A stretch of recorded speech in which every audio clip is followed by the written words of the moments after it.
The girl was walking home from school when she didn't notice a van following her. A few seconds later, the van pulled up beside her. The door slammed shut, and the van sped away. The girl was lying unconscious in the back of the van. The girl disappeared without a trace. The case remained unsolved after years of investigation. But one day, 11 years later, this girl with dark circles under her eyes suddenly stumbled onto the street. Concerned citizens quickly called an ambulance. Gemma, the mother, heard that her daughter had returned. With tears in her eyes, she told her husband the news. Sam and his family rushed to the hospital. The girl on the hospital bed was pale. But when Sam saw the pattern on her arm, he confirmed that it was his daughter. Alice finally fell asleep from exhaustion. The next day, the girl recounted the details of her kidnapping. The father could no longer bear to listen, and left the room, struggling to control his emotions. The investigating officer did not stop to ask questions, because as Alice was being loaded into the ambulance, she kept repeating one name: Sophie. Sophie was the victim of another missing persons case. Sophie had also been abducted by a yellow van. Therefore, they needed to act quickly to find clues. Perhaps the girl Sophie still had a chance of survival. At this point,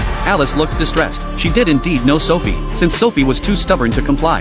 The kidnappers treated her very badly. When Alice escaped, she wanted to take her with her, but she was too weak to walk. The couple thought nothing worse could happen.